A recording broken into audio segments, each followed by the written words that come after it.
तो देखिए, जैसे कि आप लोगों को पता होगा कि कुछ दिनों पहले जो यहाँ पे बिहार राज्य स्वास्थ्य समिति के द्वारा जो यहाँ पे 4500 नए पोस्टिंग के लिए जो यहाँ पे आवेदन जो यहाँ पे निकाला गया था। लेकिन आज के पार्टिकुलर वीडियो यहाँ पे एक जानकारी के साथ यहाँ पे जानने वाले हैं कि इसका आवेदन फॉर्म आप कैसे भर सकते हैं। तो वीडियो को अंत तक बने रहिए। वीडियो पसंद है तो वीडियो को लाइक एंड चैनल को सब्सक्राइब जरूर करिए, क्योंकि ऐसे लगातार अपडेट इस चैनल पर वीडियो आपको देखने के लिए मिलती रहती है। तो आपको कोई परेशानी ना हो, इसलिए वीडियो को डिस्क्रिप्शन में मैंने डायरेक्ट आर्टिकल का लिंक दे दिया हूँ। लिंक पर क्लिक करके डायरेक्ट इस आर्टिकल पर आपको विजिट कर जाना है। इस आर्टिकल में सारी जानकारी आपको इस जॉब के अकॉर्डिंग आपको देखने के लिए मिल जाता है। यहाँ पे कब से कब तक आवेदन कर सकते हैं, कितना पेमेंट लगेगा, यहाँ पे सारी जानकारी, यहाँ पे कौन सा जो यहाँ पे पद में कितना पोस्ट यहाँ पे होने वाला है, कैटेगरी के अनुसार देखने के लिए मिल जाएगा। उसका डायरेक्ट आएंगे तो अप्लाई ऑनलाइन का एक बटन मिलेगा, इस पर एक बार आपको क्लिक आउट करना होता है। जैसे ही क्लिक आउट करेंगे कुछ इस प्रकार जानकारी आपको देखने के लिए मिल जाता है। साथ ही यहाँ पे आपको कुछ इस प्रकार आप जो यहाँ पे इनका ऑफिशियल पोर्टल पे चले जाते हैं। साथ ही यहाँ पे सारी जानकारी इंस्ट्रक्शन में यहाँ पे बताया गया है कि कैसे आपको आवेदन करना होता है। तो चलिए मैं यहाँ पे कर दिखाता हूँ। सबसे पहले यहाँ पे अगर पहली बार अगर इस वेबसाइट पे आए तो सबसे पहले रजिस्ट्रेशन करना होता है। उसके बाद यहाँ पे आवेदन यहाँ पे करेंगे। तो कैसे रजिस्ट्रेशन करना, उसके लिए आपको ऊपर एक बटन दिखा है रजिस्टर का, तो आपको इस पर एक बार आपको यहाँ पे क्लिक आउट करना होता है। जैसे इस पर क्लिक करते हैं कुछ इस प्रकार जानकारी आपको देखने के लिए यहाँ पे मिल जाता है। उसके बाद आपको लोडिंग होकर सारी जानकारी यहाँ पे आपको फिलअप यहाँ पे करना होता है। तो चलिए यहाँ पे इसको लोडिंग होते देते हैं। उसके बाद आगे का प्रोसीजर मैं यहाँ पे बताता हूँ। जैसे यहाँ आप आते हैं कुछ इस प्रकार जानकारी आपको रजिस्ट्रेशन फॉर्म खोलकर देखने के लिए मिल जाता है। जैसे सबसे पहले जो भी कैंडिडेट का फर्स्ट नेम होता है वो यहाँ पे इंटर करेंगे। कैंडिडेट का कोई मिडिल नेम है तो इंटर करेंगे यहाँ पे। उसके बाद कैंडिडेट का लास्ट नेम यहाँ पे इंटर यहाँ पे करेंगे। उसके बाद नीचे यहाँ पे अगर आपका कोई दूसरा नाम है चेंज है तो आप यहाँ पे यस वाले बटन पे क्लिक करके उसका डिटेल आप देंगे। उसके बाद डेट ऑफ बर्थ यहाँ पे इंटर करेंगे। उसके बाद नीचे आएंगे तो जेंडर यहाँ पे सिलेक्ट करने के लिए यहाँ पे बोला जाएगा। तो जो भी जेंडर होता है आपको सिलेक्ट यहाँ पे करेंगे। उसके बाद यहाँ पे एक मोबाइल नंबर देंगे, उसी मोबाइल नंबर को फिर से कन्फर्म करेंगे। एक ईमेल आईडी देंगे, उस ईमेल आईडी को फिर से कंफर्म करें। उसके बाद यहाँ पे जनरेट ओटीपी वाले बटन पे क्लिक करें। दोनों पे ओटीपी आएगा, ईमेल आईडी मोबाइल नंबर पे, तो दोनों को ओटीपी को आपको वेरीफाई कर लेना होता है। उसके बाद आई एग्री वाले बटन पे क्लिक करना होता है। उसके बाद जो सेम कैप्चा जो दिख रहा है इस पर क्लिक करना होता है। उसके बाद एक बार रीवेरीफाई वाले बटन पर आपको यहाँ पे क्लिक करेंगे। तो जैसे यहाँ पर रीवेरीफाई वाले बटन पे क्लिक करते हैं कुछ इस प्रकार जानकारी आपको देखने के लिए मिल जाता है। साथ ही आपको यहाँ पे एक बार सारी जानकारी को जो यहाँ पे देख लेंगे। उसके बाद सभी को आपको यहाँ पे टिक करना होता है। तो चलिए यहाँ पे सभी बॉक्स को यहाँ पे टिक करते हैं। उसके बाद यहाँ पे रीवेरीफाई वाले बटन पे आपको यहाँ पे फिर से सबमिट वाले बटन पे आपको क्लिक करना होता है। उसके बाद अलर्ट यहाँ पे देखने के लिए मिलेगा। उसके बाद ओके वाले बटन पे आपको क्लिक करना होता है। जैसे ही इस पर क्लिक करते हैं कुछ इस प्रकार जानकारी आपको देखने के लिए यहाँ पे मिल जाता है। तो थोड़ा सा आपको इंतजार यहाँ पे करना होता है। तो जैसे ही थोड़ा सा वेट करें कुछ इस प्रकार आपका एप्लीकेशन जो यहाँ पे देखने के लिए जो यहाँ पे मिलेगा, थोड़ा सा इंतजार करना होता है। उसके बाद साथ ही आपका जो भी रजिस्ट्रेशन नंबर होता है वो आपके मोबाइल नंबर पे चले जाएगा। उसके बाद यहाँ पे रजिस्ट्रेशन नंबर यहाँ पे देखने के लिए मिलेगा, तो इसको नोट करके रखिए। उसके बाद क्लोज करना होता है। उसके बाद सारी जानकारी को एक बार वेरीफाई यहाँ पे करेंगे। उसके बाद यहाँ पे एक बार यहाँ पे ऊपर में एक बटन दिखेगा गो टू एप्लीकेशन का, तो इस पर आपको एक बार क्लिक आउट करना होता है। जैसे ही आप यहाँ पे गो टू एप्लीकेशन वाले बटन पे क्लिक करते हैं कुछ इस प्रकार जानकारी आपको देखने के लिए मिल जाता है। साथ ही आपका एप्लीकेशन जो यहाँ पे 5 स्टेप में कंप्लीट हो जाता है, जिसमें सबसे पहले आपका जो भी पर्सनल डिटेल होता है उसको आप फिलअप करेंगे। सेकंड स्टेप में जो भी एडिशनल डिटेल होता है उसको फिलअप करेंगे। थर्ड स्टेप में यहाँ पे कम्युनिकेशन का डिटेल देंगे। 4 स्टेप में क्वालिफिकेशन का डिटेल देंगे। 5 स्टेप में जो भी डॉक्यूमेंट होगा उसको अपलोड करेंगे एंड पेमेंट करेंगे। टोटल इस प्रकार 5 स्टेप में जो यहाँ पे आपका जो भी फॉर्म है वो कम्प्लीट यहाँ पे होने वाला है। तो चलिए एक एक करके सभी जो यहाँ पे पैराग्राफ को यहाँ पे कंप्लीट करते हैं, जिसमें सबसे पहले आपको रजिस्ट्रेशन नंबर यहाँ पे देखने के लिए मिल जाता है। साथ ही यहाँ पे जो भी आपका पहला नाम होता है यहाँ पे देखने के लिए कैंडिडेट का फर्स्ट नेम यहाँ पे इंटर करना है। कोई मिडिल नेम है तो उसका इंटर दे सकते हैं नाम। उसका जो भी लास्ट नेम होता है वो यहाँ पे इंटर करेंगे।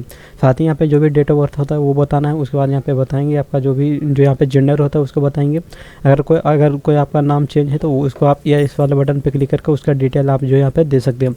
उसका जो भी मैरिड का स्टेटस होता है वो बताना है कि मैरिड है या अनमैरिड है, क्या है, डिवोर्स है, उसका डिटेल देना है। उसका रिलीजन बताना है, किस धर्म से आप बिलोंग करते हैं। उसका जो भी फादर नेम होगा वो यहाँ पे बताना है यहाँ पे। उसका जो भी मदर नेम होगा नीचे बताएंगे। यहाँ पे मोबाइल नंबर और ईमेल आईडी ऑलरेडी यहाँ पे आपको जहाँ पे फिलअप यहाँ पे रहेगा। उसके बाद फिर नीचे आएंगे तो यहाँ पे कुछ इस प्रकार और भी जानकारी आपको इसमें फिलअप करना होता है, जिसमें सबसे पहले पोस्ट का डिटेल आपको बताना है, जिसमें जो यहाँ पे कम्युनिटी जो भी हेल्थ ऑफिसर है उसको सिलेक्ट रहेगा। उसके बाद एडवर्टाइजमेंट नंबर रहेगा।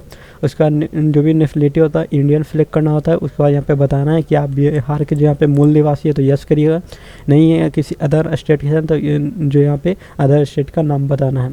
उसके बाद जो यहाँ पे आरक्षित के विरुद्ध आरक्षण का दावा करते हैं तो यस करिए, नहीं तो नो वाले बटन पर क्लिक करिएगा। यस करते हैं हैं तो इसमें कैटेगरी बताना होता है, उसके बाद कास्ट यहाँ पे सिलेक्ट यहाँ पे कर लेना है। काफ़ी सारे कास्ट आपको देखने के लिए यहाँ पे मिल जाएगा। उसके बाद फिर नीचे आएंगे तो यहाँ पे जो भी कैटेगरी का नंबर होता है वो यहाँ पर देखने के लिए मिल जाता है, आपको फिलअप करना होता है। जिसमें जो भी कैटेगरी जो भी ऑथोरिटी होता है उसका नाम यहाँ पे बताएंगे कहाँ से बनवाए हैं। उसके बाद जो यहाँ पे इशू डेट होता है कभी वो आपका डॉक्यूमेंट जो यहाँ पे इशू किया गया है, उसका जो भी सीरियल नंबर होता है उसको बताएंगे। उसके बाद जो यहाँ पे जैसे सीरियल नंबर बताते हैं उसके बाद फिर नीचे आएंगे तो यहाँ पे कुछ इस प्रकार जानकारी आपको जो भी मेडिकल सर्टिफिकेट का डिटेल होता है उसको बताना है, कौन सा अथॉरिटी जो भी नाम बताना है, डेट बताना है, एंड जो भी उसका जो भी सीरियल नंबर होता है वो यहाँ पे इंटर आपको यहाँ पे कर देना होता है। फिर नीचे आएंगे तो जो भी आइडेंटिटी प्रूफ के रूप में आपको डॉक्यूमेंट का नाम यहाँ पे एक देना होगा, जिसमें बताएंगे सबसे पहले जो भी एक यहाँ पे बताएंगे। उसके बाद फिर जो इसमें आइडेंटिटी प्रूफ के रूप में आप दे सकते हैं आधार पैन यहाँ पे जो भी है उसका दे सकते हैं। जो भी नाम होता है वो यहाँ पे बताना होता है। उसके बाद यहाँ पे इसको जो भी बॉक्स है उस पर टिक करना होता है। उसके बाद एक बार सेव एंड नेक्स्ट वाले बटन पे आपको क्लिक करना होता है। इस प्रकार डाटा सेव का एक बटन आता है, उसके बाद ओके वाले बटन पर क्लिक करें। आप सेकंड स्टेप में चले आते हैं जिसमें आपका जो भी एसेंशियल क्वालिफिकेशन का डिटेल होता है वो बताएंगे कब प्राप्त किया है। उसके बाद जो भी यहाँ पे अगर आप दिव्यांग हैं तो उसको यस वाले बटन पे क्लिक करके उसका डिटेल दे सकते हैं, नहीं है तो सीधा आप नो पे टिक करेंगे। उसके बाद फिर नीचे आएंगे तब बताएंगे क्या आप जो यहाँ पे स्वतंत्रता सेनानी के जो यहाँ पे आरक्षित हैं तो ये यस करिएगा, नहीं तो नो वाले बटन पे जो यहाँ पे क्लिक करिएगा। उसके बाद यहाँ पे फिर बताएंगे जो भी यहाँ पे नीचे आएंगे इसको अपने अकॉर्डिंग सेलेक्ट करिएगा। उसके बाद फिर से सेव एंड नेक्स्ट वाले बटन पे क्लिक करिए। जैसे ही यहाँ पे सेव एंड नेक्स्ट वाले बटन पे क्लिक करते हैं तो फिर से डाटा सेव का बटन आता है, उसको ओके वाले बटन पे क्लिक करना। थर्ड स्टेप में चले जाते हैं जिसमें कम्युनिकेशन का डिटेल आपको यहाँ पे फिलअप रहता है। तो इसमें सबसे पहले जो भी स्थायी पता होता है परमानेंट एड्रेस बताना है, जिसमें एड्रेस लाइन 1 में विलेज बताना होता है, एड्रेस लाइन 2 में पोस्ट बताना होता है, उसके बाद कंट्री बताना है, उसका स्टेट रहेगा ऑलरेडी, उसके बाद डिस्ट्रिक्ट सेलेक्ट रहेगा, उसके बाद ब्लॉक बताना होता है, उसके बाद पिन कोड रहेगा। उसके बाद फिर नीचे आना है तो जो भी पत्राचार का पता होता है उसको आपको यहाँ पे देना होता है। अगर सेम है तो यस वाले बटन पे क्लिक करिए, ऑटोमेटिक इसमें भी डाटा आपका फिलअप यहाँ पे हो जाता है। उसके बाद फिर से एक बार सेव एंड नेक्स्ट वाले बटन पे क्लिक करते हैं, फिर से डाटा सेव का बटन आता है, फिर से ओके वाले बटन पे क्लिक करिएगा जिसमें आप 4 स्टेप में चले आते हैं जिसमें आपको सबसे पहले जो भी यहाँ पे 10th लेवल पर डिटेल होता है वो बताना होता है। वो बोर्ड का नाम बताएंगे सबसे पहले, उसके बाद स्कूल का नाम यहाँ पे बताएंगे किस स्कूल से पास आउट किए, सर्टिफिकेट नंबर बताएंगे। उसके बाद फिर नीचे आएंगे तो परसेंटेज में यहाँ पे सिलेक्ट करना है, परसेंटेज में है तो परसेंटेज में बताएंगे, ग्रेड में है तो ग्रेड में आपका जो भी मार्क्स है तो है उसका डिटेल देना है, आपको कितना प्राप्त हुआ था, कितने का जो यहाँ पे एग्जाम होता है उसका डिटेल आपको देना है। ऑटोमेटिक यहाँ पे परसेंटेज में यहाँ पे आ जाएगा और जो भी ग्रेड अगर सिलेक्ट करते हैं ग्रेड यहाँ पे देखने के लिए मिल जाएगा। उसके बाद बताना है कब पास किया होता है। उसके बाद 12th का आपको इंटरमीडिएट का डिटेल आपको फिलअप करना होता है जिसमें बताएंगे किस बोर्ड से पास किया है, कौन सा जो भी स्कूल था, कॉलेज था, इंस्टीट्यूट का नाम बताना होता है, सब्जेक्ट बताएंगे। उसके बाद जो भी यहाँ पे परसेंटेज में बताना होता है, उसके बाद कितना आपको प्राप्त हुआ है, कितने में आपका एग्जाम हुआ था। यहाँ पे ऑटोमेटिक जो यहाँ पे परसेंटेज में डाटा आ जाता है। उसके बाद यहाँ पे जो भी उत्तीर्ण हुए है वो बताना है, सर्टिफिकेट नंबर यहाँ पे बताना है। उसके बाद जो भी एसेंशियल क्वालिफिकेशन का डिटेल होता है बताएंगे, यहाँ पे BSc नर्सिंग है क्या है उसका डिटेल देना होता है। उसके बाद यहाँ पे फिर नीचे आएंगे तो जो भी इसको है अपने अकॉर्डिंग इसको सिलेक्ट करिए। उसके बाद इंस्टीट्यूट का नाम, बोर्ड का नाम और कब पास किया वो बताना होता है। उसके बाद परसेंटेज सिलेक्ट करना होता है, कितने का एग्जाम हुआ था, आपको कितना प्राप्त हुआ, कितने का एग्जाम यहाँ पे हुआ था। उसके बाद सर्टिफिकेट नंबर यहाँ पे इंटर यहाँ पे करेंगे। उसके बाद जो भी नर्सिंग का डिटेल आपको फिलअप करना होता है जिसमें बताएंगे जो भी रजिस्ट्रेशन नंबर होता है वो बताएंगे, उसका डिटेल बताना होता है, रजिस्ट्रेशन डेट आपको बताना होता है। उसके बाद फिर से सेव एंड नेक्स्ट वाले बटन पे क्लिक करते हैं। इस प्रकार फिर से डाटा सेव का एक बटन आता है, फिर आपको यहाँ पे नेक्स्ट स्टेप में चले आते हैं जिसमें डॉक्यूमेंट को सभी को आपको अपलोड यहाँ पे करना होता है, जिसमें सबसे पहले हाल ही का जो यहाँ पे लेटेस्ट आपको पासवर्ड या फोटो अपलोड करना होता है।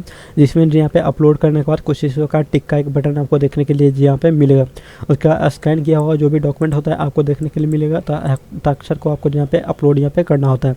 उसके बाद जो यहाँ पे नीचे आएंगे तो यहाँ पे जो भी प्रमाण पत्र होता है उसको अपलोड करना होता है, 10th का प्रमाण पत्र, उसका 10th का जो भी मार्कशीट होता है उसको अपलोड करिए, 12th का प्रमाण पत्र अपलोड करें, साथ ही मार्कशीट 12th का अपलोड करें, BSc नर्सिंग का जो भी प्रमाण पत्र होता है, मार्कशीट होता है, दोनों को अपलोड करें।